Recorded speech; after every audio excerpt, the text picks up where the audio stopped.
안녕하세요. أهلا وسهلا بكم في بودكاست ذا كي توك مع سمية. لو الكي دراما بالنسبة لكم مش مجرد مسلسلات بل عالم كامل بتعيشوا فيه وبتستمتعوا بتفاصيله، فانتوا في المكان الصح. ذا كي توك هو البودكاست اللي هشارككم فيه شغفي للكي دراما. هنتكلم عن المسلسلات القديمة والجديدة، الشخصيات والأحداث، وهنتعمق في تفاصيل التفاصيل. استعدوا الحلقات مليانة نقاشات وتحليلات عن كل اللي بيخلي الكي دراما مميزة. هاتوا مشروبكم المفضل ويلا بينا نبدأ حلقتنا.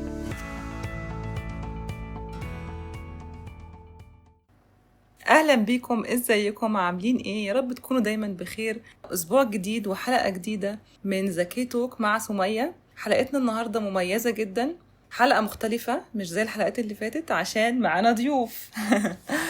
رحبوا بضيفتي وضيفة الحلقة منار. هلو. سلمي يا منار.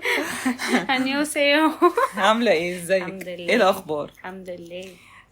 منار يا جماعة مش حد عادي، يعني منار مدمنة كي دراما، من الناس اللي ممكن تخلص مسلسل في 3 أيام بالظبط.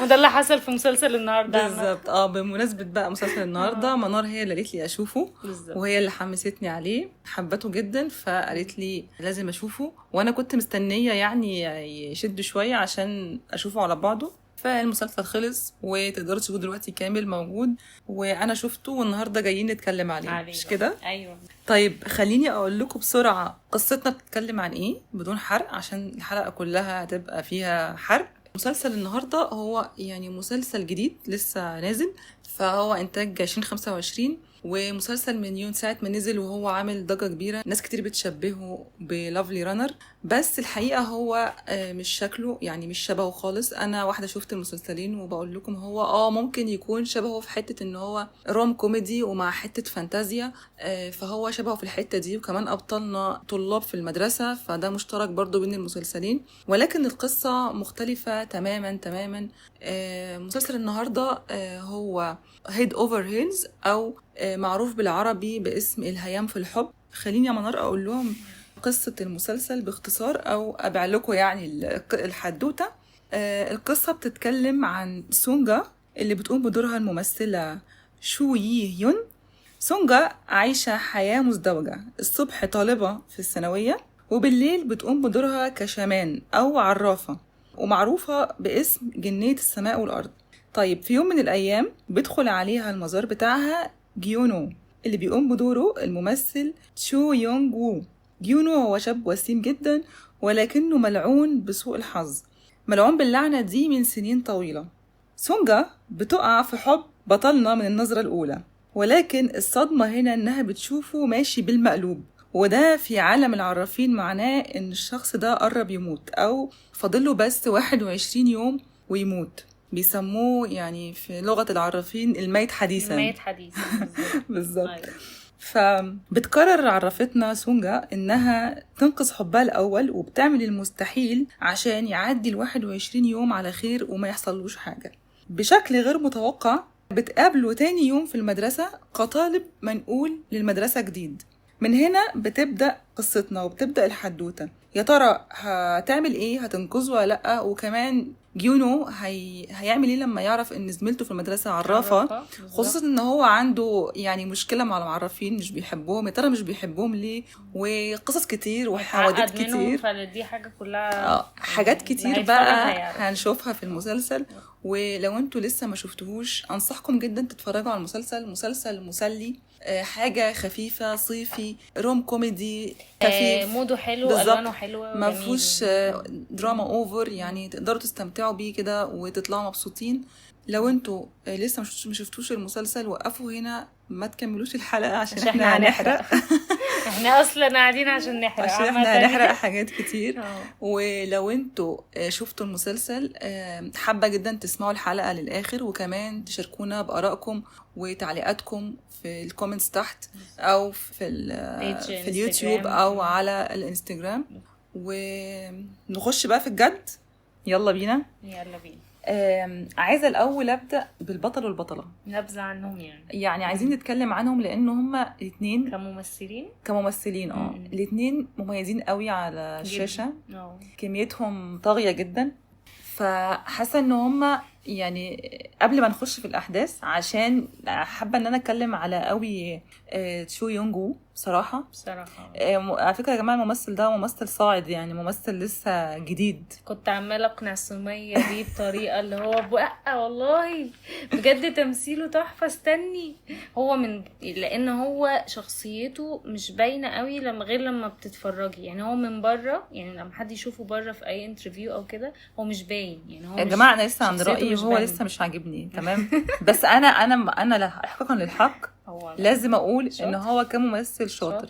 بس انا يعني لسه حابه ان انا اشوف له اكتر، يمكن اتقبله. هو عشان صاعد لسه، فاعماله حتى لسه يمكن قليله شويه. بصراحه يعني مش قليله خالص. ده من اول السنه عامل، هو اول السنه بس دي، ده السنه دي بس عامل يا جماعه يجي 5 حاجات، ما اعرفش عامل مسلسل وفي 2 واخد جوائز وافلام. كان لسه متكرم قريب في الحفله دي بتاعه التنين الازرق، انا مش عارفه اسمها ايه. ايوه التنين. وعلى فكره في حاجه، الاثنين دول مثلوا مع بعض قبل كده، تاني مرة يمثلوا مع بعض. ظهروا اتفرجت على المسلسل اللي قبليه برضه طبعا اكيد، ما انا شفت المسلسل اللي قبليه. بس كانوا طرف ثالث اصلا يعني. كان اسمه ايه؟ كان اسمه سكول 2021. ده اسم المسلسل لو حد حابب يشوفوا الاثنين دول مع بعض تاني. بس اللي عرفته ان هو كان طرف ثالث، يعني هم شافوهم مع بعض حبوهم فهم يعني الجمهور قال احنا محتاجين نشوف الاثنين دول بيحبوا بعض بالظبط. فعشان كده يعني المسلسل ده عملوا بقى بس هما كيمياء راكبين جدا على بعض. وعايزه اقول ان البنت دي ممثله اسمها صعب شويه، تشو يي هيون، القمر اللي بجد احلى يعني من احلى الممثلات اللي شفتهم بصراحه. اموره جدا بجد. وسواء حتى ميك اب ولا مش حاطه ميك اب، ولا عامله قصه ولا مش عامله قصه، يعني هي ظهرت بكذا لوك في المسلسل. بجد قمر يعني حقيقة. تدخل القلب. بس انا بقول يعني انا من اول بس هم شاطرين في التمثيل اصلا جدا. انا من اول حلقه والبنت دي سيطرت على كل كياني بجد. كيوت وقمر جدا. والقصه يعني بصراحه يعني خدت قلبي من اول حلقه. فظيعه يعني. طيب تعالي قولي لي كده، ايه شدك في المسلسل او ايه اللي حاساه مميز قوي في المسلسل انا ده؟ اصلا قبل ما اتفرج عليه اول حاجه لفتتني المود العام. ان انا كنت حاسه ان في قصه ورا الغموض. انا برضو عايزه اقول القصه ورا الموضوع بصراحه يعني. ان هو بس مش قصه لاف ستوري ولد وبنت في الثانويه ولا المدرسه ولا ايا كان. لا. في لمسه الغموض مع المسلسل كانت حلوه قوي. وكمان الكوميديا يعني ضحكني جدا من اول دقيقه. المسلسل بيضحك جدا. في لمسه الغموض دي تخليكوا عايزين تكملوا المسلسل، ده حقيقي تشدكوا ان انتوا تعرفوا ايه اللي هيحصل بعد كده. بالظبط. الروم كوميدي بتاعه مش اي روم كوميدي. لمسه الغموض مميزة. دي ادت له بلس بوينت تقرت المسلسل. اللي هيشوف اصلا التريلر بتاع المسلسل هيبقى عايز يتفرج عليه بالزبط. يعني التريلر اصلا شيقه جدا صراحه. انا شايفاها على فكره بعد ما شفت المسلسل. نتفرج على اعلانات والله شفتها بعد المسلسل. لان اقول لك ليه، لان ما كنتش عايزه احرق حاجه وانا بقول القصه. ما كنتش عايزه احرق حاجه على اللي حدش سمع المسلسل. ما كنتش عايزه احرق عليه اي حاجه. بس هو انا ده اللي لفتني اصلا. انا شفت تريلر وشفت البوستر برضو، فكنت حاسه طب هي قصه برضو المقلوب انا مش فاهمه ايه ده. وانا اصلا كنت عارفه حوار الشامان ده والعرافه. فاصلا انا اصلا اول ما قلت لسميه انا هتفرج عليه وبتاع، قالت لي لا ده بيخوف. فانا لما اتفرجت عليه قلت لها لا هو ملوش اي علاقه ان هو يخوف خالص. انا على فكره يا جماعه اشباح والجو ده بيقفلني جدا. ما عنديش القدره الاستيعابيه ان انا اتفرج على اشباح خالص. لا في كوري ولا في اي حاجه. انا كنت متخيله زيها لما يعني انا حسيت انا من الناس اللي اول حلقه صراحه صعبه يا جماعه. اول حلقه ظهور فيه شبح فيها، انا فعلا كنت خايفه بجد والله ما بهزر. بس هو ظهور الاشباح بعد كده بقى على الهادي خالص. بس اول حلقه فعلا انا خفت والله. في حلقه فيهم كانت بتخوف. بس الشبح بتاع شبح الميه ده بيخوف بجد. ده بجد بيخوف. بس بعد كده ضحكتني بصراحه. لا انا ما ضحكتش والله ما ضحكت. لا فلا هو ده من الحاجات هو عموما يعني. موضوع الاشباح ده كان مضايقني في الاول، بس بعد كده لقيته عادي لايت جدا اصلا. لايت جدا وما فيهوش حاجه لما واحد يكمل المسلسل اصلا هي الاشباح دي هتبقى بتضحك بعدين. هو اصلا مش معتمد على الرعب المسلسل. لا خالص. هو عشان بس ادى نبذه ان في سكه في اشباح. سكه اشباح فانا كنت قلت لها لا والماء ورا قلت لها ما تخافيش، لا ده جامد، ده مش حاجه. فلا هو كان من الحاجات اللي فاتتني بصراحه. بس يعني طيب عايزه اتكلم دلوقتي عن الشخصيات.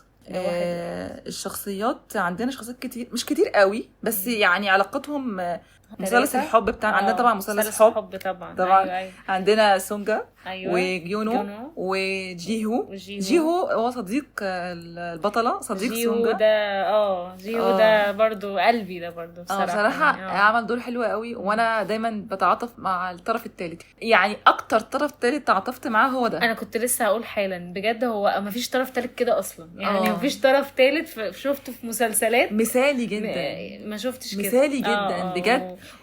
يعني وبيحبها وبيحبه، يعني الاثنين يعني بس يعني عمري ما شفت طرف ثالث بيحب الخصم بتاعه او المنافس بتاعه، وعمره ما حسسه انه مثلا متضايق. بس هقول لكم حاجه يا جماعه، عشان هو جميل بصراحه، عشان هو فيري كايند يعني طيب جدا. أيوة. ممكن عشان هو من كتر ما هو بيحب من كتر ما هو بيحبها قرر ان هو هيسيبها يعني تبقى مبسوطه مع الشخص ده، شايفها مبسوطه جدا مع حد. وبعدين هقول لكم على حاجه، في اول حلقه خالص كانوا بيتكلموا على الحب سونجا وجيهو صاحبها، فهي بتقول له ان اهم حاجه عندي يبقى امور او يبقى شكله حلو. اهم حاجه عندي الشكل. راح دافي فلا ايه ده يعني، طب انا قدامك اهو شكلي مش حلو، فبصت له كده اللي هو لا انت زميلي، ما خدش الابروفه. ما خدش الابروفه من الاول، من قبل اصلا ما جيونو يظهر بالظبط. فهو اصلا من الاول ما كانش، هو طرف ثالث من الاول. من قبل ما يظهر الطرف الثاني ما كانتش شايفاه في الحته دي، يعني هما كانوا قريبين من بعض كاصدقاء. هو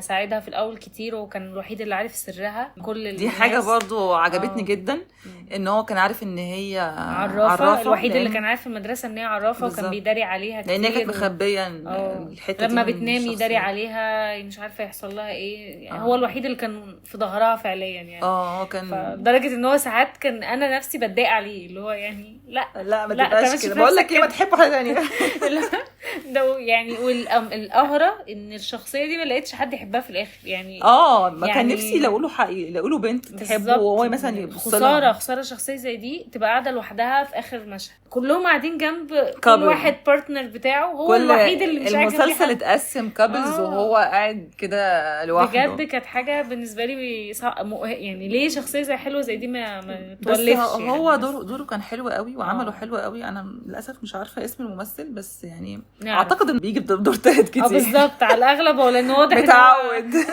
واضح ان انت ما حبيتش عامه يعني. او يعمل ده، انا حاسه في برضه الاخ دايما ممكن يعني. بالظبط.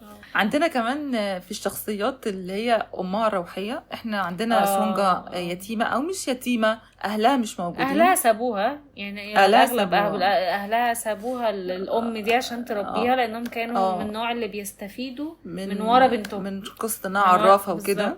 فعندنا أمها روحية، وعلى فكرة الممثلة دي عظيمة، دايما بتيجي في دور الأم أو دور يعني أكبر سنا. اللي شافها يعرف إن هي مثلت حاجات كتير. أنا مش عارفة اسمها كان صعب جدا جوه المسلسل، اعذروني مش قادرة أفتكره بجد. أمها روحية.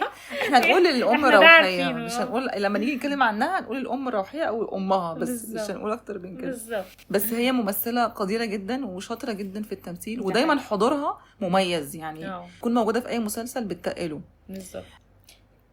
خلينا نخش على مربع الحب. احنا عندنا يا جماعه مربع حب. احنا قلنا في الاول مثلث، بس هو طلع مربع في الاخر. طلع مربع في الاخر فعلا. احنا نسينا شخصيه نسينا من كتر ما هي حاسين ان هم واحد يعني، فنسينا نقولها. هم بقى 4 فعلا، سونجا جيونو وجيهو. ويا جماعه شخصيه الشبح وبونكس. بقول لك ايه، تعالي نحكي لهم مين الشبح اصلا. الشبح ده بقى قصه حوار بقى.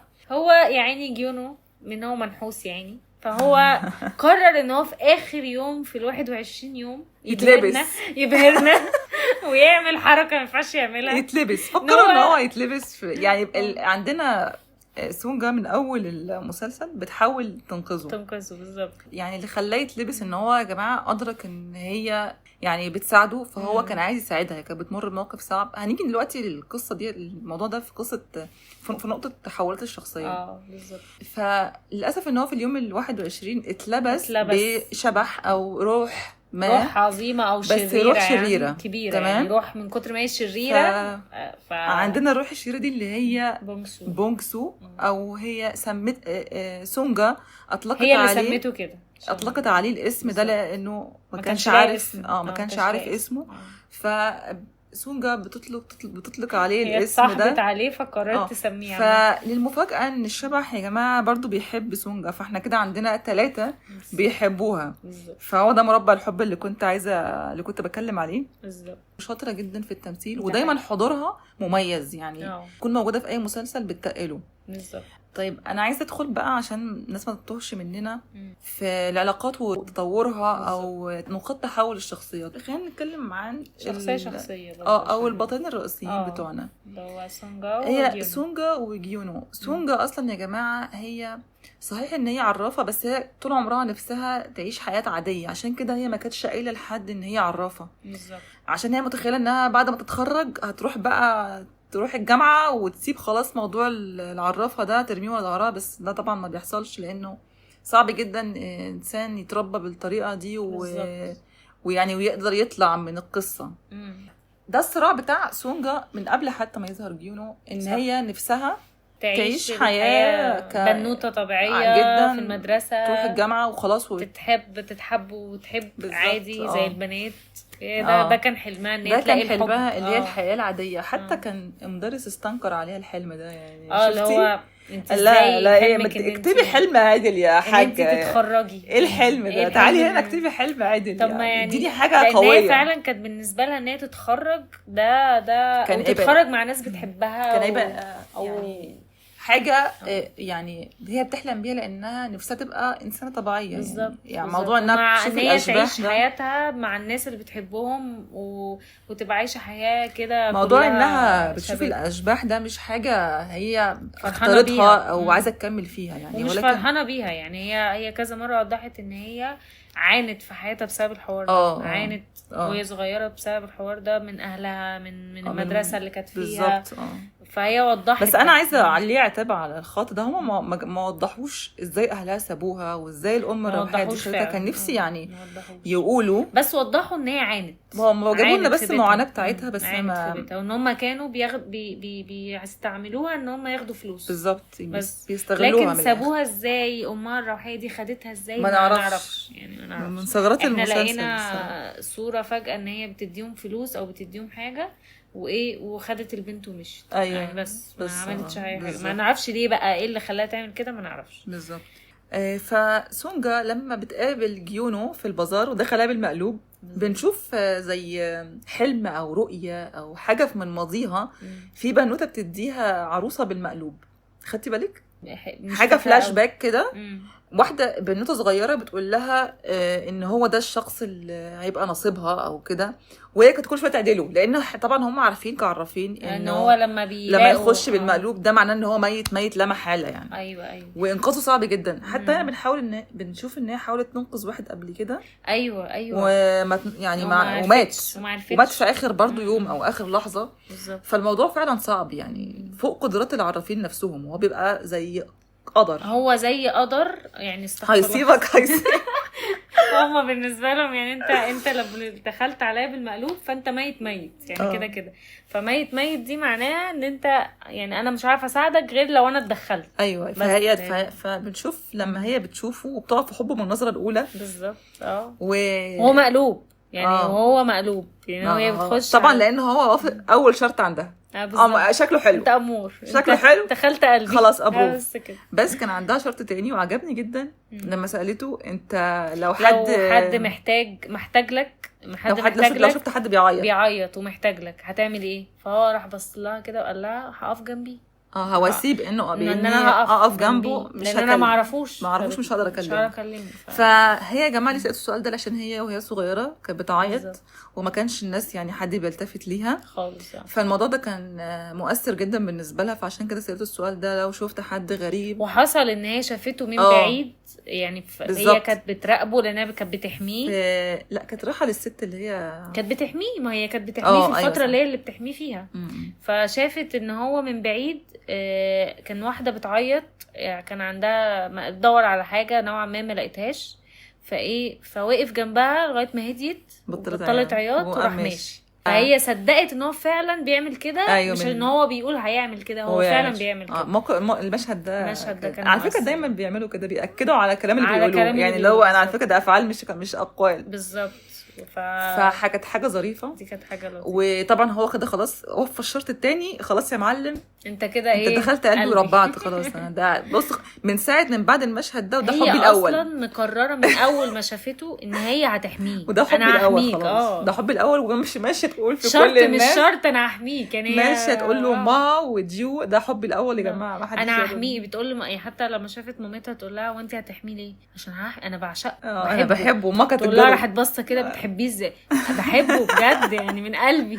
امها كانت تتجلط منها الصراحه، لان طبعا هي برضو خايفه عليه على فكره، لان الموضوع صعب ان انت حد يبقى عليه خطر بالطريقه دي وتبقى قريب منه، فممكن اصلا يصيبها هي. بالظبط. هي دي سونجا، وشخصية تتحب جدا وكلها كده حماس وطاقة. هي برضو في حتة فرقت معاها برضو اللي هي حتة لما هو عارف ان هي عرافة، هي كانت ناوي تقول له، اثرت فيها قوي، كانت ناوي تقول له، بس طبعا هو ماضي سيء جدا مع العرافين. اتكسرت ساعتها ان هي اول مرة تتكسر ان هي حد يعرف ان هي عرافة، ان هي ان هي من جواها. هي كانت عايزه تقول له، بس هي كانت مش عايزه تقول له لانه هو بيكرهها وبيكره العرافين، فهيكرهها وهي مش عايزه يكرهها، هي عايزه يحبها. هي من قبل ما تعرف انه بيكرههم هي مش عايزه تقول له.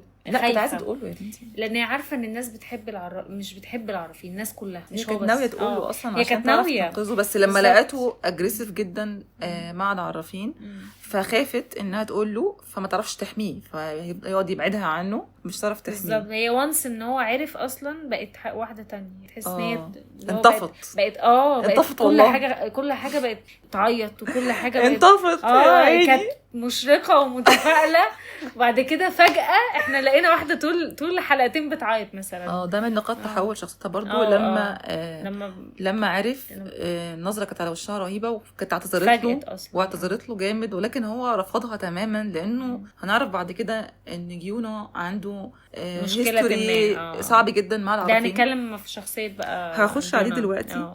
هي دي الحاجات اللي حسينا فيها ان هي اتغيرت يعني، او تحولت فيها، لكن غير كده مش حاجه. لا هي طبعا طول الوقت شخصيه بتضحي بتساعد الناس، سواء كانوا يعني حتى لو الاشباح نفسهم بتساعدهم، شخصيه مساعده جدا. هي اصلا الهدف ده العرافين بيقول لك ان هم بيواسوا الاشباح عشان يعني ينتقلوا للعالم الاخر، مش بيستخدموا القوه بتاعتهم في شر او في تسخير مثلا قوة شريرة لغرض مش كويس يعني. بالزبط.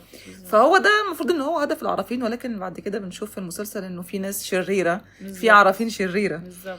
طيب نيجي لجيونو. وجيونو طبعا ده بقى المنحوس يعني هو كده اسمه المنحوس من يومه يا عيني. ايوه هو مشكلته كلها ان هو مصاب بسوء الحظ، فكل بيحصل له حوادث كتير جدا من صغره، لدرجه ان هو متعود بتهيألي يعني. عارفين لما في مشهد هو لدرجه ان هو احنا حسينا ان انت لا هو مفيش بني ادم طبيعي بارد كده، لدرجه يعني ان هو متعود بجد على الحوادث السيئه كأن شيئا لم يكن. انا شفتي المشهد، اول مشهد خالص اللي هو لما كان ماشي والاعلان شايفه عمال انت شايف الاعلان بيتهز يعني ابعد، مش بيعد هو دي العاده بتاعته دي. ايوه بالظبط. بس هو ماشي بمنتهى الاريحيه، كان بيعد اللي هو 1 اللي هو يعني اكنه هو عارف اللي هيحصل ومستني عادي جدا اللي انت مصيري انا عارفه، مستني جدا عادي، ويلا اللي يحصل وهي يعني عشان كانتش فاهمه فراحت جريت عليه تنقذه، وهو عمال يقول لها انت ايه انت اللي جابك هنا، انت عايزه تموتي ولا ايه، انت اللي جابك كده، انت بتعملي ايه؟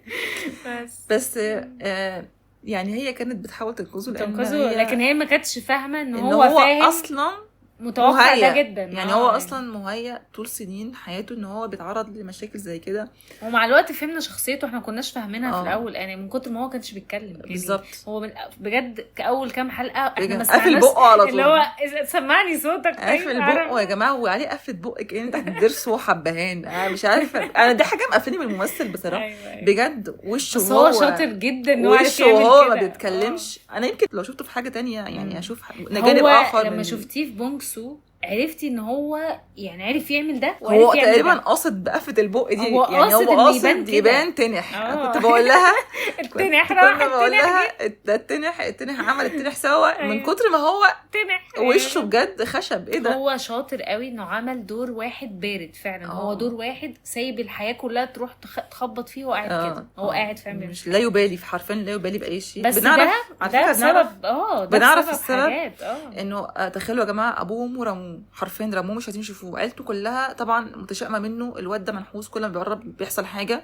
فالوحيده عشان يروح بيته لازم يتكلم يقول لهم انا عايزه اروح وياخد هم اصلا مش عايزينه اصلا. وقالوا له لازم تتصل نعرف انت جاي ازاي تيجي مش من جاي. غير ما تتصل؟ ازاي تيجي في تخيلوا مشهد كده ان ابوه يقول له كده، فصعب جدا حتى يعني. ساعتها اللي هو جيهو كان ماشي وراه اتخض يعني اللي هو صعب عليه ان هو يا عيني عشان يروح بيته محتاج ياخد لازم اذن. فالوحيده اللي كانت متكفله بيه وبتربيه وصرفت عليه اللي وراه واللي قدامها حرفيا هي جدته. عايزه اقول حاجه سريعه عن جدته شخصيه جميله جدا. هي بس قعدت حلقتين معانا معيطانا، بس هي قعدت حلقتين عيطتنا ومشيت. والله العظيم كانت رهيبه. وجدته كان لها اثر كبير في حياته. هو يعني كان عايش عشان يبسطها. تخيلوا مثلا كله جاي عليه، بيروح مدرسه بيروح اي مكان لانه هو اصحابه سيء. بني ادم الوحيد اللي كان معاه في حياته كلها تقريبا. فالناس كلها متشائمه منه يعني. تخيلوا ان هو بيروح اي مكان يتشتم يتهزق، انت السبب، انت اللي عملت كده. الوحيده اللي كانت مسانده دايما عن جدته، مع انه يعني الناس كلها كانت بتغلط فيه ومحدش كان بيعتذر له. فحتى جدته كانت بتقول كانت هي اللي عماله تعتذر له بدل الناس طول الوقت. بقول له انا اسفه عشان ما بيسمعش الكلمه دي من اي حد، فعلى الاقل بحاول اعوضه عن اللي بيحصل له من الناس حواليه وكل درجه بجد ان المحيط. هو لما هي حكت القصه انا عرفت هو ليه كده يعني. بجد هو طول بجد المعالم بتاعت وشه بقت تصعب عليا من كتر ما هو يعني لا بقى بيضحك. هو حتى ضحكته كانت بتطلع بالعافيه. انا لدرجه ان انا تخيلت ان دي ضحكه انت، يمكن انت كممثل دي ضحكتك. لا ما طلعش كده طلع بيضحك عادي زي البني ادمين. واللي عرفناه في اخر حلقه كام حلقه ان هو بيضحك بجد. بيضحك عادي. الحلقه السابعه بيتغير. لما بيدخل بقى الشبح. بالظبط لما بيدخل الشبح ويتمر بقى كل الحاجات دي. هو بجد هو اصلا جيونو عباره عن تحول طول المسلسل. بالظبط. اكتر شخصيات اتحولت الصراحه. هو جيونو عندنا اول تحول لما بدا يحس ان العرافه بتساعده بجد. بالظبط. بنشوف بعد ما جدته بتموت العرافه بتحاول تقرب منه، او يعني سونجا بشخصيتها كطالبه. هي حولته من الاول ان هي كانت عماله تمسك ايده عماله. لا ما هو ده بعد ما جدته ماتت. بعد ما جدته ماتت. حاجه من الحاجات اللي عجبتني في المسلسل موضوع التميمه الحارسه. من اكتر حاجه التميمه الحارسه دي يعني حاجه هي يعني هي الشخص بيبقى حارس تميمه زي حاجه معينه هي حطت عليها تعويذه ان هي تحميه. بالظبط حاجه بتاعتها بالظبط. فادت له مشهد الليب بالم ده ضحكني ضحك رهيب. لما كانت عايزه تديهوله وشافت تديهوله تحطهولك حاجه احطهولك شويه تشمه تدوقه. هي كانت حاطه له ليب بالم اصلا. هي ليب بالم كده على شكل عروسه كده. فهي كانت مش عارفه توديها له ازاي. فراحت قالت له ممكن احطها لك تشوفها. فراح باصص كده جو برد والتشققات ومش عارف ايه. خدها عادي. فكانت لذيذه بصراحه يعني. لحد ما هيعرف ان هي عرفه ده تحول تاني. قبل ده لما بيلاقيها فعلا عايزه تبقى تعمل معاه علاقه صداقه او تقرب منه. هو اصلا ودي حاجه مش متعود عليها. هو كان مستغرب جدا ان واحده عماله تقرب له وتعمله تنط له في كل حته. فبدا يحبها الصراحه، او بدا يعجب بيها على الاقل. شخصيتها بدا يعجب ان هي واحده عماله تنط له في كل حته وهو مش اجتماعي اصلا. لحد يعني انا انعزالي جدا فانت عماله تقربي لي ليه؟ يعني ما بنفرحش كتير بالحوار ده. بيعرف انها عرفها. اما بيعرف انها عرفها ده التحول التاني في شخصيته. بيرجع يقلب تاني عليها ويكرهها ويشوف الناس يقلب بمعنى ان هو اسوأ من الاول. يعني هو الاول كان عايز يبعد عنها شويه عشان مقلق منها، لكن دلوقتي هو عايز بيبعد عنها عشان كارهها بالظبط. يعني وهنا بتحصل الحاجه المفاجاه الوحشه جدا. التميمه الحارسه ما بتشتغلش. بالظبط. ما بتشتغلش ليه؟ لانه هو اصلا كارهها مش طايقها. هي التميمه الحارسه قايمه على انك بتحبني. هي شغاله لانه هو قابلها وفي رابط بينهم زي عاطفي او حاجه. فهو لما بتلمس ايده بتبعد عنه الاشباح لانه هو حبيبها. وبنشوف انها بتحاول حتى بعد ما بيعرف ان هي عرافه بتقول له انا كده هساعدك سواء انت رضيت او ما رضيتش. هي بقت خدت قرار مع نفسها اكتر ان هي انا اللي بيحصل ومش هخليك انها بتعرضه للخطر بالظبط. كذا مره. يعني موقفين حصلوا بتلمسه فعلا وما بيحصلش حاجه. كان اللي هو موقف بتاع المكتبه ده، موقف المكتبه لما وقعت عليهم والكوبايه اللي اتكسرت، لما راح المستشفى قعدت تبص له كده تقول له انا خلاص ادركت ان هي مش شغاله، التمام بتاعتها مش شغاله، فطلبت من ايه طلبت من جي هو بالظبط. بقى هنروح الحته دي في جيونو. جيونو بعد ما كرهها شويه الصراحه. وهقول لكم ليه كرهها يا جماعه. تخيلوا طفل طول عمره بيشوف عرافين وبيدفعوا لهم فلوس، وبيدفعوا لهم فلوس وما بيحصل، وزي ما هو يعني زي ما هو منحوس ومفيش نتيجه، لانه مش كل العرافين. ومنبوذ بقى يعني منبوذ، هو احنا بنعاملك على انك ميت اساسا، انت واحد ميت. وكل العرافين مفيش نتيجه بتحصل، لان معظمهم برضو نصابين، مش هنضحك على بعض. فكره بس سبب كونه رئيسي العرافه اللي هي اللي هي الشخصيه الشريره بتاعت بقى المسلسل، اللي هي كان اسمها ايه يومها. هي مشهوره جدا واهله كانوا بيستعينوا بيها، ولكن هي دي الشخصيه الشريره بتاعت المسلسل. هي أصلاً. للاسف ان هي عادته في عيشته ان هي ما كانتش بتحميه ولا حاجه، هي كانت بتستغله برضو، بتعامله ان هو اصلا هي ما كانتش بتناديه باسمه.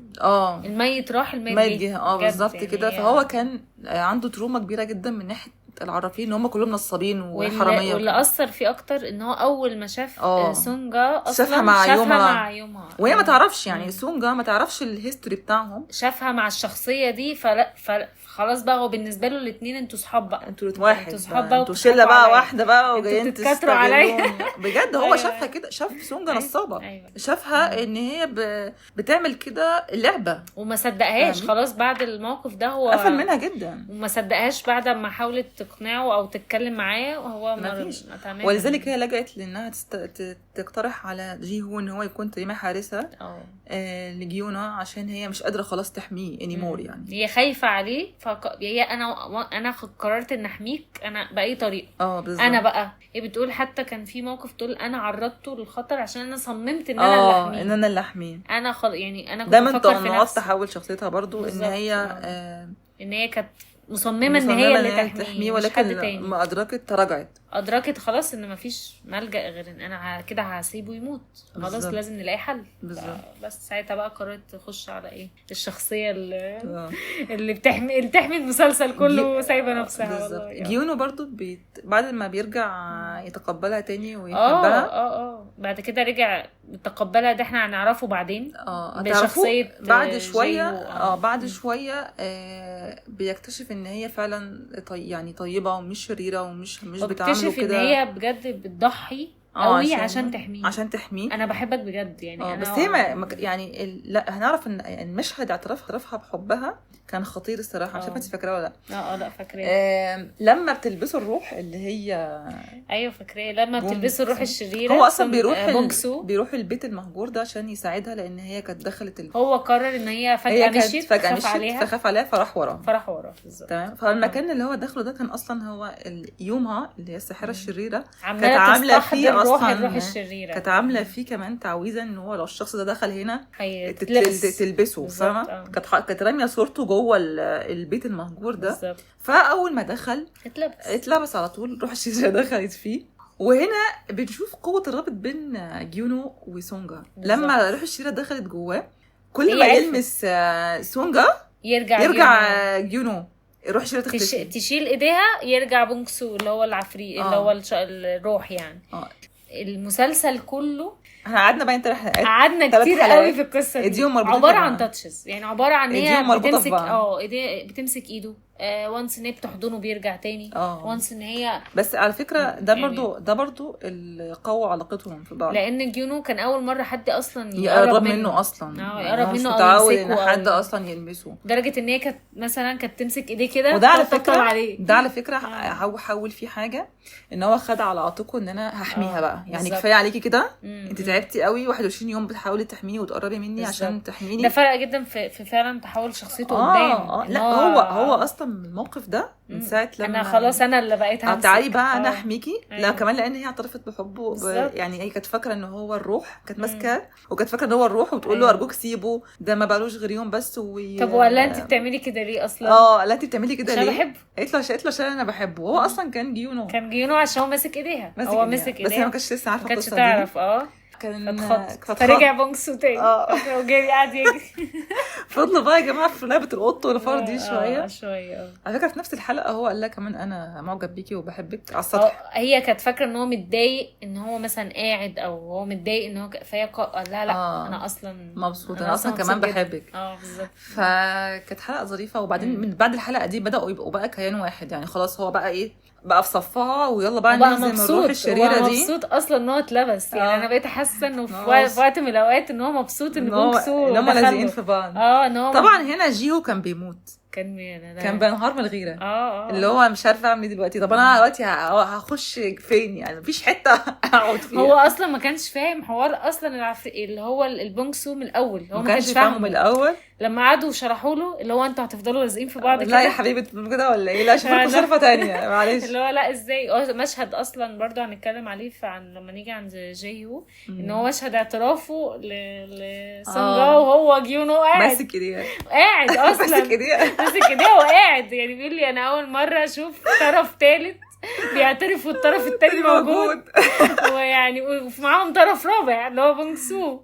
فكان حوار يعني. كان الحلقه دي حوار اصلا. الحلقه دي كانت عباره عن ضحك بس. بنشوف جيونو بيبدا يعمل تحالف مع الروح اللي هي بونج سو بحيث انه ما تاذيهاش وانا هسيبك تستولي على جسدي تعمل اللي انت عايزه. لان اما بنعرف ان بونج سو اصلا جاي الهدف او هو عايز يعمل حاجه الاول. بونج سو اصلا برضو هنتكلم عليه دلوقتي يلا بينا. بونج سو بقى ده اصلا اول ما دخل المسلسل بقى حاجه اتغير بقى حاجه تانية عباره عن اولا انا حبيت خلاص الشخصيه جدا. انا عجبني جدا شخصيه الشبح عن شخصيه جيونو. شخصيه الشبح شخصيه مرحه ومليانه كده طاقه. واحنا حبينا الممثل نفسه ان هو عرف يعمل الاثنين بالظبط. يعمل بجد. هو فرق السما من العمى يعني زي ما بيقولوا. أيوة. فرق واحد عن واحد. انت تحس ان هو فعلا ملبوس. هو ده اللي خلينا نتقبله شويه. انت ملبوس. انت بجد انت عرفت ازاي ان انت تعمل شخصيتين عكس بعض تماما. بيقلب في ثانيه يعني. بيقلب في ثانيه. بونج سو هايبر. بصوا يا جماعه تخيلوا نفس الشخصيه بس واحد هايبر واحد هادي. ازاي بيغير صوته، ازاي النظره الثانيه بتتغير، ازاي اتيتيود الشخصيه كلها بيتغير تماما. نبره الصوت الكلام نفسه من حد بيتكلم بصوت واطي قوي وهادي قوي لحد بيتكلم هايبر وسريع لا يعني انا بصراحه يعني كنت اول ما ظهر الروح اللي هي الشريره كنت خايفه جدا. كنا افتكرنا ان هو شرير اصلا. ظهوره بجد كان يعني يحبس الانفاس كده بالظبط. تاني حلقه يا جماعه يخرب بيت الهايبره. احنا خلاص انا ضحكت ضحك. تاني حلقه التانيه هو اصلا بسم الله الرحمن الرحيم اول ما لبس جيونو قعد يجري يعني. بجد ده انت عبيط بقى. قعد ينط ويجري. ده انت عبيط. وسام جت تجري وراه. هي دي روح الشرير اللي كنت خايفه منها. ايه الهبل اللي احنا فيه ده؟ هو بجد طول المسلسل بيجري. هو ده اللي انا كنت شايله همه. وبونج سو اكتشفنا انه بعدين طفل يعني مش ان هو اصلا شخص مش ناضج مش حتى وده يبرر الجري الكتير يعني التصرفات العبيطه اللي بيعملها بالظبط.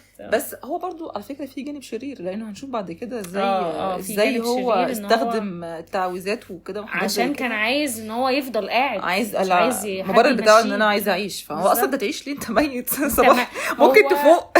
هو كان روح شريره ليه؟ لان هو بيقول ان هو فضل عايز يعيش لدرجه ان هو ما مشيش من العالم. وحكايه كمان ان هو قتل 100 بني ادم دي مرعبه جدا يعني عشان الروح دي تبعث او تقدر تبقى قويه لدرجه انها تتلبس انسان. المفروض ان يتقتل 100 بني ادم ويساعدوا في كده الساحره العرافه الشريره اللي هي يومها هي اللي كانت بتجيب له بني ادمين وهو كان يقتلهم. كانت بتدخلهم البيت ده ويقتلهم عشان يعني يبقى عنده الطاقه اللي هو كل ده كان طفل يعني. كل اللي كان بيقتل ده كان طفل بالظبط. على فكره اكتر حد اتضرر من ظهور بونج سو هي يومها مع ان الغرض بتاعها ما تحققش يعني. ما تحققش في الاخر بالظبط. الغرض بتاعك انت عملتي كله عشان كل ده وفي الاخر انت ما عملتيش حاجه. انت اتضريتي. بصي الطبخه باظت منك بالظبط. انت اتضريتي اكتر من كل حد في المسلسل. هي اكتر وعلى فكره تقريبا ده العقاب بتاعها يعني هو العمليه الشريره بتاعتها دي مش هتنجح باي حال من الاحوال بالظبط. فبونج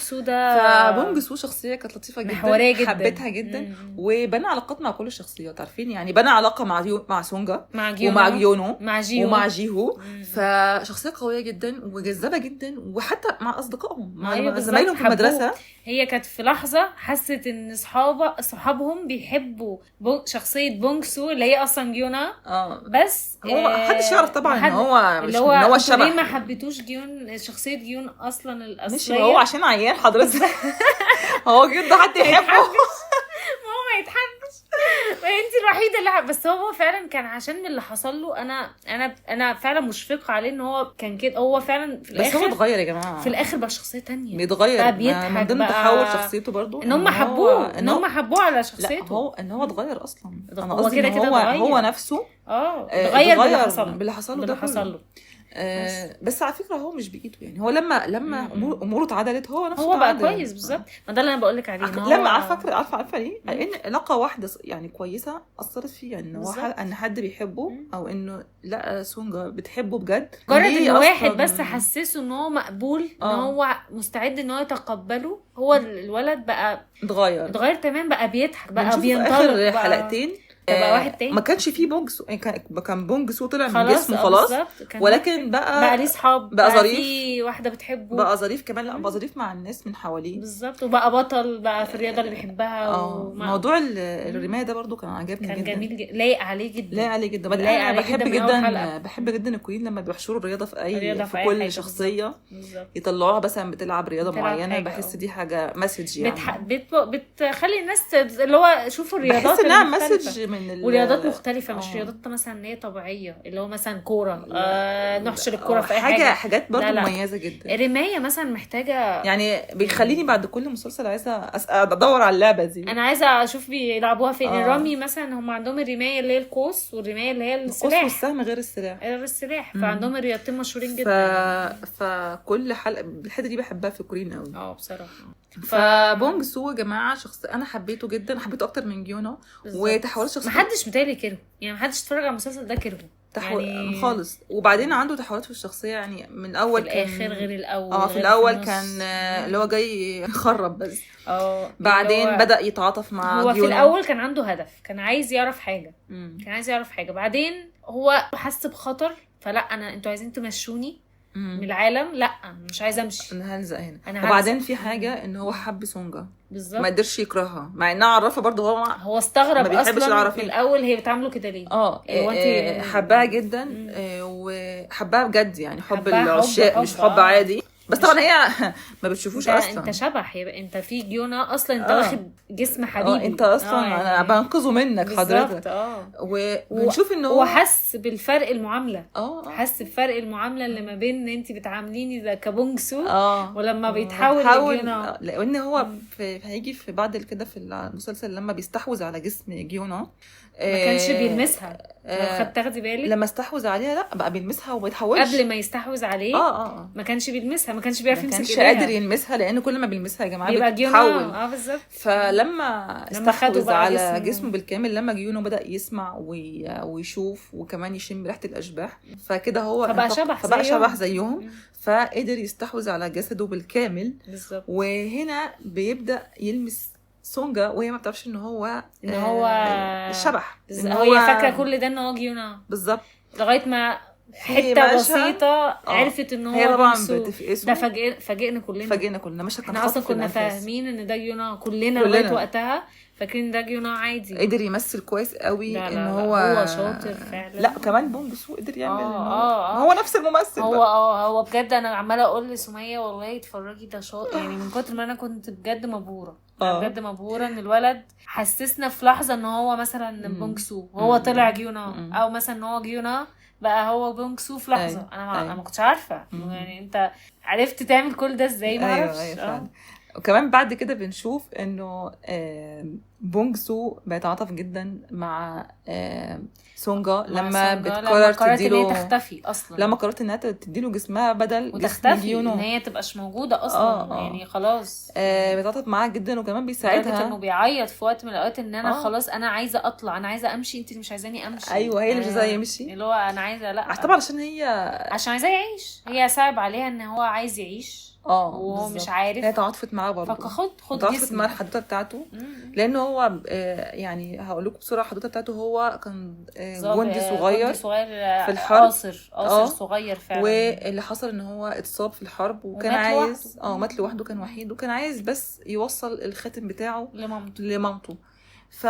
تخيل ان في واحد تاني معاه عشان ما يموتش لوحده. بالظبط. فاحنا كل لغايه اللحظه دي احنا كنا فاكرينهم 2 بالظبط، هو اصلا واحد ومش عارفين ان مين فيهم بونكسو الصغير ولا الكبير. حتى الشخصيات نفسها ما كانتش عارفه مين فيهم. ايوه. فجيونا اكتشف، وبرده ان هو شخص سونجا واحد. اكتشفت في نفس الوقت ان هو واحد بس. أيوة. هو يا عيني كان لوحده ومش عارف اسمه، ومش يعني عارف. الدرجه دي كمان ان هو اكتشف ان هو اسمه هو ده.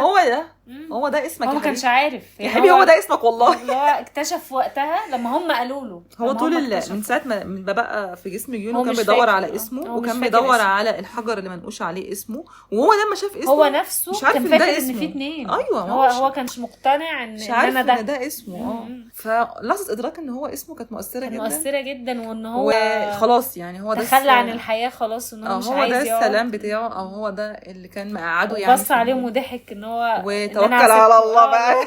على جهنم. ممكن تفارقنا بقى. لا كانت خطيره. لان انت عرفتنا من اول المسلسل الصراحه. اللي هو سيبهم يا باشا بقى يحبوا بعض. كان في مشهد برضو جميل قوي عجبني من بونج سو لما ندم لما امها ماتت. لما كانت يونها بتستدعي حصد الارواح عشان كانت عايزه تخلص من عشان هو ما كانش قاصد ده.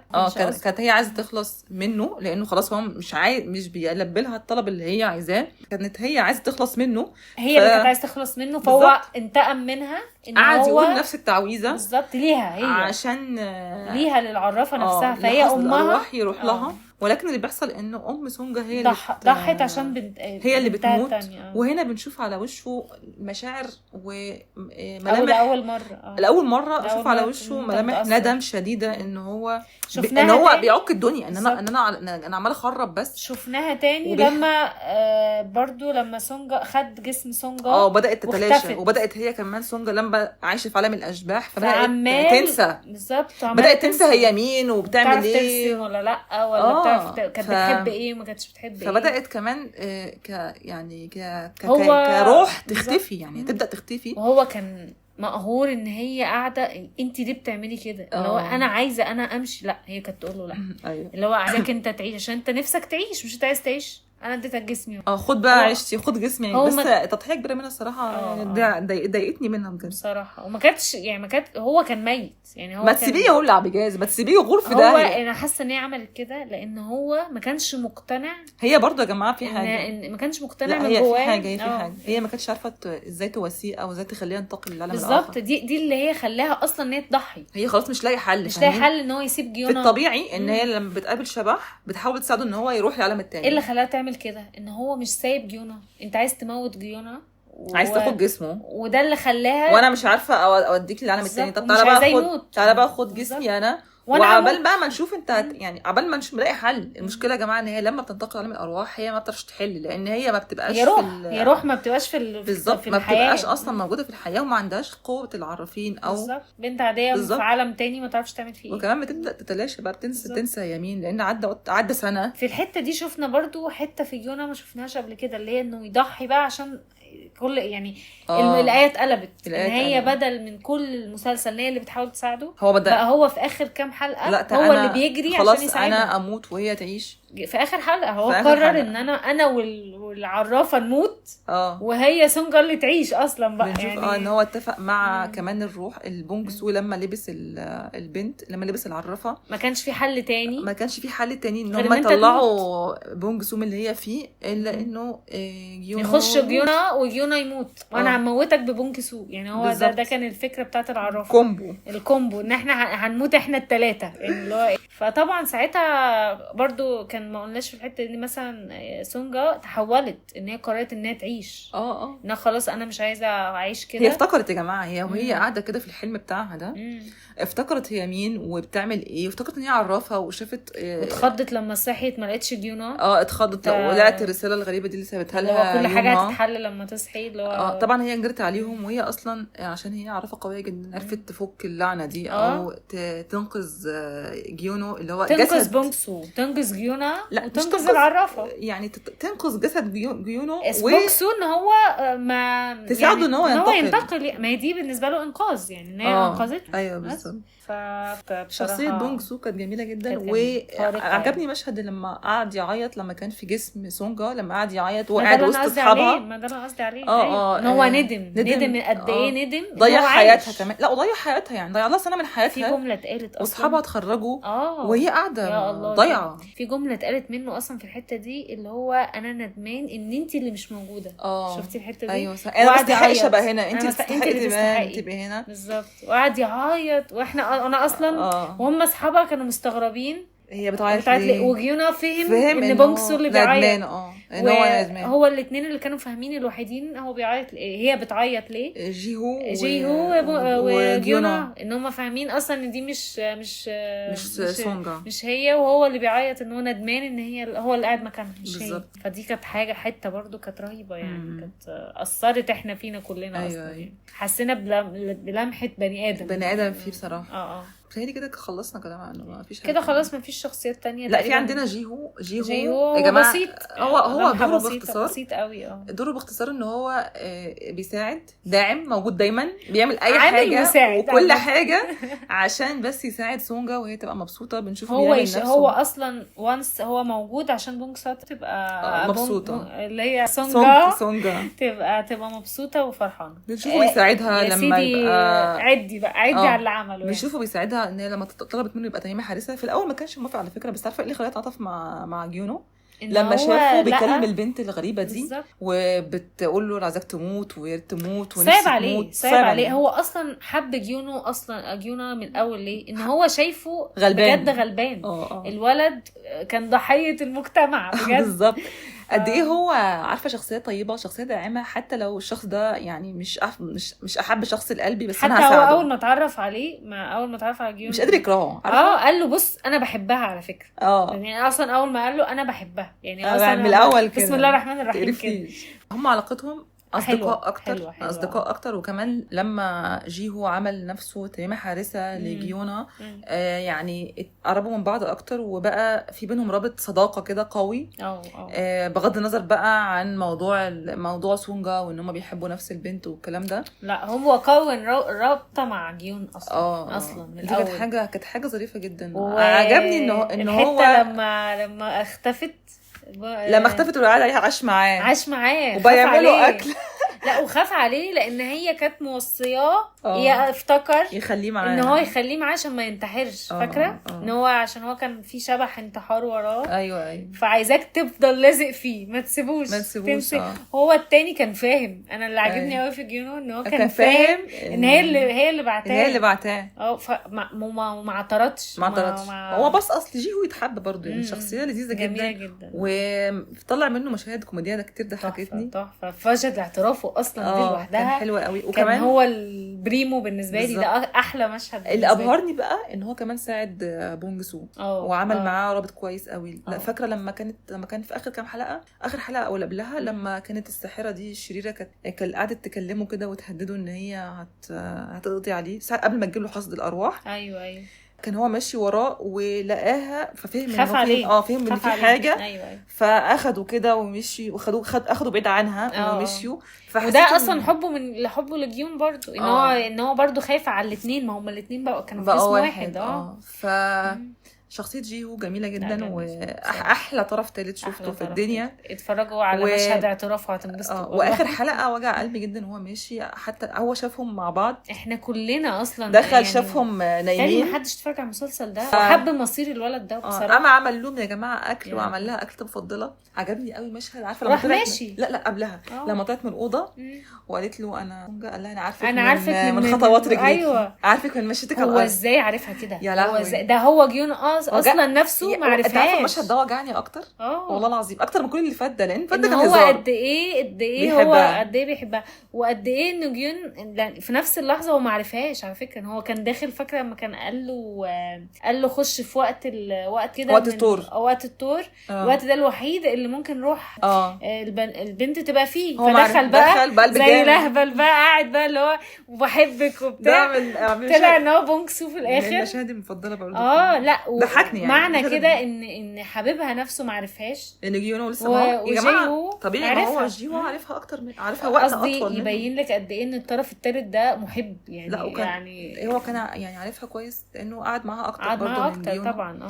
بس هو قصدي ممكن الكاتب كان يكتب ان هو ممكن نخلي الاثنين نفس لا هو القرب، بصي بس هو كان قاصد يبين. المشهد ده كان غلط منه ضحك الصراحه، هو غلط منه ضحك، بس قصدي يبين برضو مدى ارتباط جي هو بالبنت، ان هو يبين لنا لا ده عارفها من خطوات رجليها يعني. بص ومع ذلك ولما يا جماعه مشي كده وحس بوجع وقلبه وجعه بجد لما خد الشنط كده قال اصلا التنهيده دي لوحدها كده، بص على البيت وتنهد ده قلبي بيوجعني بجد يعني. لا كان مشهد وحتى في الاخر كانوا جايبينه الوحيد اللي على كان في المدرجات معهوش حد، وقعد يتصل بيها هي فين، قلق عليها ايوه فدي كانت الشخصيات بتاعتنا، واحنا بتهيألي قلنا بعض المشاهد واحنا بنتكلم.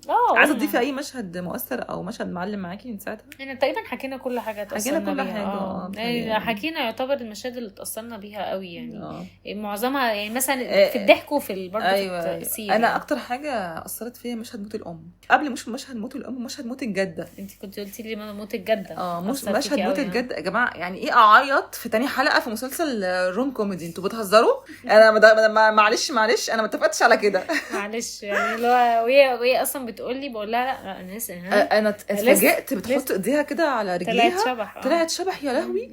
قلبي وجعني والله ان الست ماتت. انا كانوا بيلمحوا من الاول وعلى جريت بقى مشهد جريها على الدار الجنازه يا ربي، مشهد مؤثر جدا جدا. وهو اصلا كان قاعد لوحده، جنازه حزينه لحد ما امه لحد ما اهله جم بقى، لدرجه ان هو ما كانش بيعيط. انا برضو اللي قاهرني ان هو يا عيني ما كانش بيعيط، ان هو من كتر ما هو اتعود على بعد كده اتعود بعدين طبعا لما بقى لوحده يعني. ولكن يعني هي حتى لما كده وابتدت هي اصلا كان سبب يعني اكتر ان هي كانت بتحبه، ان جدته كمان هي كانت عايزه تحميه، بس اللي كانت برضو عزمها قوي ان جدتها او جدته قصدي راحت لها موصياه عليه، راحت لها بالظبط، قالت لها خلي بالك لان هو لوحده ما عندوش حد غيرك وما عندوش. فطبعا طول الحلقات اللي بعدها عياط على حاله يعني اصلا. وشبح الانتحار اللي كان ماشي وراه ده يا ربي، شبح الانتحار ده قطع انفاسي والله. بس اتأثرت جدا بالحته بتاع شبح الانتحار دي، ان هو كان قاعد لوحده في البيت وهو ماشي وراه بجد. حاجه اكتر بمناسبه الاشباح اكتر شبح اثر فيا هو شبح البيبي بجد والله ما بهزرش. انا فعلا عيطت لما راح مع امه دي. مؤثرة جدا. من ضمن قصه الجانبان مؤثره برضو قصه الام والشبح، بس طبعا يعني فيها كفر شويه، بس ما علينا يعني مش بنفكر نقولها يعني مش هذكرها لان هي بجد مش يعني مش ما تخشش دماغنا ببصر دماغ حد. بس هي ما اعرفش وجعتني يمكن يعني ما اعرفش الاطفال بيبقى لهم تاثير كده. مشهد موت امها لما ضحت بحياتها عشان تنقذ اللي ملهاش لازمه في المسلسل كله، اللي هتنشك في قلبها. انا اتأثرت بيها بس مش اكتر حاجه برضو اتأثرت بيها بصراحه. يومها انا ما كنتش متوقعه، اتفاجئت. انا كنت متوقعه جدا من ازاي ليه لما ادت لها الشرب. هي طول المسلسل بتلمح اصلا ان هي مش هتسيبها، ان هي كرهاها. لا انت بتتكلمي على يومهي بتلمح لمامتها ان هي كرهاها. يومها طب خلاص معلش يومها ان هي كرهاها انا بكرهك انا ببقى عارفه ان مصير في الاخر ان هي هتندم يا جماعه. ان هي هتندم ان هي بتكرهها. انا ما كنتش قاريه انها تموت. لا انا كنت قاريها جدا. هتندم ماشي بس مش لدرجه انهم يقتلوا الست يعني. انا كنت حاسه ان هي هتثبت لها ان هي بتحبها. ازاي انا كنت متخيلها ان هي بصوا يا جماعه احنا اتفاجئنا كلنا بمشهد حصل الارواح وهو رايح عند الام الروحيه بياخد روحها، لان ادركنا ان هي كانت عامله تميمه حارسه ليومها، لان يومها العرافه دي ضعفت بسبب القرف اللي هي بتعمله طول حياتها. عشان برضو تبقوا عارفين هي بنتها برضو الروحيه علاقتها بيها ان هي بنتها برضو زي اتبنتها زي سونجا او قبل سونجا. قبلها هي كانت بنتها بالظبط نفس قصه سونجا. هي كانت برضو متبنياها وحصل مشكله بينهم زمان وسابتها ومشيت. فلما يومها رجعت وعملت كل القرف اللي عملته ده كانت بتحاول تساعدها وتنقذها وترجعها للطريق الصحيح، ولكن هي برضو كان العند راكبها، ومع ذلك هي قلبها قلب ام. ففي الاخر عملت ايه؟ قلبها قلب ام، عملت لها التميمه الحارسه وادت لها الاشاره بتاعها، ما سابتش بنتها يعني. بس كنت متوقعه جدا والله جدا. يا شيخه بقى والله كنت متوقعه لانها انا دايما انا من كتر فرجتي بقى يعني انا اتفرجت كتير فعارفه ان في يعني حاجه تويست هيحصل. ان هي بدل ما كانت بتكرهها بقت تحبها زياده لدرجه ان هي بقت تدور على حل ترجع بنشوف انها اتحولت بعد كده الساحره اعرف الشريره دي. بس انا ما اقتنعتش بيها وما حبيتهاش خالص. انا عارفين يا جماعه اكتر حاجه عجبتني في البنت دي الحلقان بتاعتها. ايوه بجد كانت لابسه شويه حلقان هم نفس الحلقه بس بالوان مختلفه. عاجبني بطريقه حاسه كمان هو خفيف على الودن كده لو عرفنا نلاقيه في حته نبقى بصراحه وعليه رسمه رهيبه بصراحه. عندنا كمان شخصية مساندة ظريفة سيد الزهور ده. بس ده يعني ده هو غريب شوية يعني بس ده من يعني ده مش فاهمين راجل ولا ست. مش فاهمين راجل الصراحة بس يعني كان مشاهده بتضحكني يعني بصراحة. هو كان برضو من الاشخاص من الشخصيات برضو اللي كانت في عاملة دور يعني بالظبط. بس احنا مش فاهمينه ده بيحط يعني راجل يحط مش يعني انا حاسة انه كان إيه. ممكن يستبدلوه بأي حاجة بست عادي. هو شالوه خالص ما كانش هيأثر يعني. حاسة ان هو كان ممكن يبدلوه بست عادي. انا شايفة كده بس هم كانوا لازم يحطوا التاتش بتاعهم. مضايقني اصلا مضايقني مش متعوده من كده على كده من الكوريين بصراحه. مش قادره افهم بس هم مش مهتمين قوي بالارك بتاعه يعني. لا مش بيبقى عليه فوكس بس برضو ليه نحط فوكس على الناس دي يعني مع ان على فكره ما بتبقاش حاجه مقبوله عندهم برضو على فكره يعني برضو دي حاجه يعني. انا عايزه اقول حاجه قبل ما في الاخر انه كان عندي مشكله كبيره جدا مع اخر حلقتين الصراحه. انا ما حبيتش اخر حلقتين بجد لما سونجا اختفت وطريقه اختفائها. هم طول المسلسل كانوا بيشرحوا لان انا مش فاهمه انا العالم بتاع الاشباح والعرافين ده فكانوا بيشرحوا حاجات كتير فجاه بطلوا يشرحوا وبدات حاجات تحصل وانا مش فاهمه ايه اللي بيحصل. تجري يا جماعه حد مستعجل وفي حد بيلم منكم المسلسل طب ما تستنوا حلقتين 3 كمان. واتضايقت يعني. برضو في حته انا بصي انا بالنسبه لي اخر حلقه بالذات تمام. انا اللي في النص اللي هي ال10 لا هي 11 دي مشكله كانت وحشه جدا. ال11 دي مشكلتها معايا ان هم الفرق السنين ما واضحش يعني سنه وشويه ولا 3 سنين. فرق ال3 سنين دول ايه اللي حصل؟ احنا كل اللي شايفينه جيونا عمال بيلف. طب بيدور عليها ديتيلز زياده. هو اصلا انا برضو يعني دي حاجه ضايقتني جدا. هو انتوا فجاه بقى خليتوه عرف ليه يعني فجاه بقى بيشوف الاشباح ويكلمهم ويسيطر عليهم ويجري وراهم يعني انا حاسه ان هو يعني فجاه حولوا شخصيته لحاجه ثانيه او ان هو ما اتشرحش ليه بقى كده او ما اتشرحش يعني برضو عارفين اتكروت من الاخر بالزبط. الحلقه ال11 دي حصل فيها كميه احداث ما كانش فيها توضيح متكروته. انا مش شايفه ال3 سنين دول انا مش شايفه ان في حاجات تحصل كتير مش فيهم شايفه يعني. مبرر ان هو يخلوه يطرد الاشباح ما هو كده مش هيلاقيها. انتوا يعني بتسحلوني معاكم ليه؟ فاخر حلقتين بصراحه ما حبيتش او الحلقه الاخيره الحلقه الاخيره ماشي اوكي فيها بصراحه حاجات كانوا بيحلوا بقى خلاص عايزين يقفلوا بقى المسلسل بس كانت نهايه حلوه برضو حته اللي هو بونكسو ماشي. لا 12 حلوه يعتبر ماشي ال12 كانت كويسه ال11 لا بس برضو ال12 مش على نفس مستوى المسلسل طبعا بس انا شايفه ان فيها بعض المشاهد حلوه ماشي. حاولوا بقى يلموا الدنيا مشهد النهايه مشهد اللي هو في الاخر بقى حاولوا يلموا الدنيا يعني فاهمين. الاغاني كان في يا جماعه اغنيه تحفه اسمها جود باي. اللي مين بيغنيها تخيلي؟ مين؟ والله مش هتصدقي البطل بتاعنا اوبا. والله تهزري لا سمعتهاش. بقول لك ايه هبعت لك فيديو وهو بعتوا لك اصلا هم بيسجلوا لا بجد يا جماعه ابقوا تابعوا الانستجرام ستوريز عشان هحط لكم فيها كميه فيديوهات وايديتس من المسلسل حلوه جدا وانا هتفرج اللي بيغني الاغنيه بتاعت جود باي على كده صوته شو يونج وو صوته رهيب. انا اتفاجئت اللي هو معقول ده صوتك؟ واو مش بجد. ممكن اغنيه حلوه جدا. مبدئيا هو البطل طويل برضو دي حاجه انا معلش هتكلم فيها. لا طويل لا هو طويل بتاع اللي هو 88 سم زي لافلي زي بتاع لافلي رانر بجد نفس لا ده اعتقد 190 بس نفس الفكره يعني لو وقفوا جنب بعض مش هيبقوا قصيرين الاثنين ما شاء الله لاعبين كره سله طوال جدا بجد. ده حاجه لفتتني على فكره من اول المسلسل ان هم فرق الطول اللي ما بينهم. كان في اغنيه تانية برضو حلوه عايزه اقولها للناس اللي هي بيتر ويز يو ما اعرفش مين بيغنيها بس عجبتني قوي.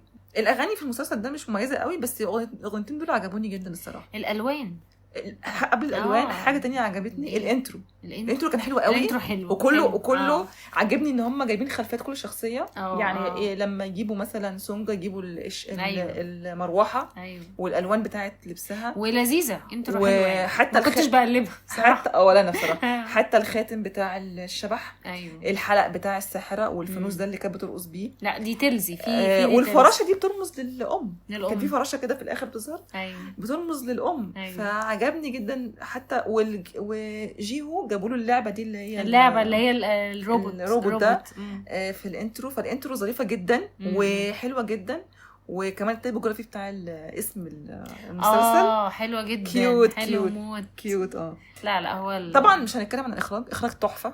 بصراحه الكادرات جميله. احلى حاجه في المسلسل ده بعد القصه الأوض. وبعد اوض النوم بتاعتهم كلها اللوكيشنز فيها من روح الشخصيه. تعرفوا كده بحس ان كل شخصيه اللوكيشنز اصلا تحفه، حتى غير الاوض طبعا مميزه، بس اللوكيشنز اللي اللوكيشنز صوروا كلها فيها حلوه، من اول المدرسه، ملعب المدرسه، ملعب الرمايه، الجناين ملعب الرمايه فظيع. ملعب الرمايه حتى اللي هي الحته اللي البيت برضو المسكون ده حته حلوه مرعب برضو. فعلا، مرعب فعلا. البيت بقى بتاعهم، البيت بتاعهم بتاع العرافين ده تحفه، اللي هو بيت سونجا بالجنينه بكل حاجه والله. اوضه نومها رهيبه، الوانها تحفه. جيونا بيته ينم عنه بجد. عمري ما شفت بيت كئيب كده والله العظيم، ما فيه غير خشب والله. لما شفت حاجه مثلا تدل على ان ده بيت كوري بجد جدا لا بيت كئيب وحش يعني. الاوضه بتاعت المزار اللي هي بتاعت اوضه العرافين لما الناس بتروح مبهجه جدا، الوانها تحفه الصراحه، بغض النظر عن التماثيل والجو الشعوذه ده، مش جو البوذيين ده مش هنروح له بس نتكلم على كسين ككادر حلوه قوي. كان في ايه تاني حلو؟ الالوان بتاعتهم. بيت سيد الزهور ده كان لذيذ بصراحه، كان كله زهور فعلا، كان كله زهور فعلا، كان كله زهور. انا شفتش بيت حلو كده عامه يعني. كان كمان بجد البيت حلو، زهور اللي بيحب الورد زي من بره كده كان هينبهر بجد. كان جميل. كمان اللبس كنت لسه اقول لبسهم كان حلو قوي. لبس العرافين اللي هو العبايه والفيونكات والحاجات دي كانت تحفه. كان حلو. عايزه اشيد بميك اب سونجا لما تبقى عرافه، كانوا يا جماعه عاملين لها حته ميك اب. ايوه كان في تقريبا حاجه حمراء كده، كان في زي ايلاينر احمر او نبيتي حاجه كده يعني مختلفه. حاجه بقى فيمينين قوي يعني بالظبط. لا انا اقول حاجه كمان، التوكه اللي كانت شعرها بتحط توكه كده، عارفه انت ورده ايوه ورده اللي هي الساكورا دي، ايوه تحفه. بتحط حته توكه في شعرها. الساكورا انت حطي، انا لدرجه ان انا رسمتها. انا بعشق زهره. ايوه الساكورا دي معروفه، هي معروفه كده، بس مش موجوده غير هي كانت سمه في شخصيه العرافه. كانت موجوده على المروحه بتاعتها. أيوة. وعلى اللبس بتاعها، وكمان في شعرها كانت تحفه. لما بتتحول تبقى عرافه بتبقى يعني بتزيد حلاوه. وفكره البيشه اللي كانت على وشها دي، البيشه دي طبعا يا جماعه انا ده من ضمن الثغرات الحبكه. يا بنتي حياتي ما وشك باين يعني، دي شفافه. ما كنتش مقتنعه ابدا ان هو مش عارفها. هو يا عيني الاي كيو بتاعه كان ضايع برضه، مش مركز قوي. لا الحته دي بجد ضايقتني. ما تجيبوا قماشه يا جماعه تقيله. هم عاملين على انه مش بياخد باله. ما تجيبوا قماشه تقيله. عيل اهبل ده مش هياخد باله. حته اورجانزا وفاهمين ان هو مش باين يعني. كنت حاسه ان هي الصوت اصلا بيستغبوا الصوت اصلا ده صوتها يعني عايزه اقول مميز جدا. كنت حاسه ان هم بيستغبوا المشاهد في الحته دي. معلش لا معلش ما باينه وشها وصوتها. ما صوتها هو اصلا عرفوها صحابها في المدرسه، عرفوها لما ظهرت في الفيديو عرفوها بالظبط. طب هو اشمعنى انت ما عرفتهاش؟ الناس كلها عرفتها وهو ما عرفهاش. انا كلمتك في الحلقه الرابعه قلت لك هو ايه العبط ده؟ هو يعرفها امتى؟ في نفس الحلقه هم قاصدين ان هو يستغبى. انت مش مركز على اخر مشهد. عرفوا صوتها. ايوه لا عرفوا وشها. ايوه مش عارفه، بس يمكن هو بقى حتى قال لها عشان نتاكد قولي بصوتك. هو فاكره ده الولد اللي هو في الفصل اذكى منهم كلهم. ده اذكى اخواته يعني. فضل يتحايل عليها ان هي تتكلم بصوت عشان يعرفوها. ايوه فاهمه. بس اعتقد ان جزء من بيونو ما كانش عايز يصدق ان هي دي العرافه. يمكن ده اللي خلاه ينكر ان هي ممكن. طبعا انا هنا بيونو اصلا ما كانش من النوع الذكي. طبعا يعني انا مش هنضحك الحته دي. طيب يا جماعه ده كان كل كلامنا عن المسلسل. الحلقه طولت قوي، ربنا يستر عليا في الايديت. بس انا اتبسطت بجد. ما حسيتش بالوقت. انت حسيتي بالوقت؟ لا والله بجد عشان بنتكلم بجد عن مسلسل. انا انبسطت جدا. انا هاجي تاني في مسلسل تاني بجد. انا زي ما كنت بقول لكم اول حلقه كان نفسي حد يبقى معايا في كل الحلقات، عشان عارفه انها تبقى ممتعه. وكمان منار يعني مغرمه ومدمنه، فاكيد الحلقه هتبقى مختلفه. اتمنى تكونوا انبسطتوا واستمتعتوا بوقتكم معانا زي ما احنا استمتعنا بتسجيل الحلقه دي. وما تنسوش تسيبوا لي تعليقاتكم، اقتراحاتكم، اي حاجه عايزين تقولوها سيبوها في الكومنتس. وخلصنا كلامنا، واشوفكم الاسبوع الجاي مع حلقه جديده وحدوته جديده. وسلام. باي باي. كده تكون خلصت حلقتنا النهاردة. يا رب تكونوا استمتعتوا بوقتكم واتبسطتوا معايا. شكرا من قلبي لكل حد بيسيب لايك أو كومنت، دعمكم بيفرق جدا. وما تنسوش تتابعوا زكاة توك على كل منصات البودكاست، أبل بودكاست وسبوتيفاي، وكمان على انستجرام ويوتيوب عشان توصلكم الحلقات الجديدة أول بأول. ولو الحلقة عجبتكم شاركوها مع أصحابكم اللي بيحبوا الكي دراما. أشوفكم على خير الحلقة الجاية، وباي باي.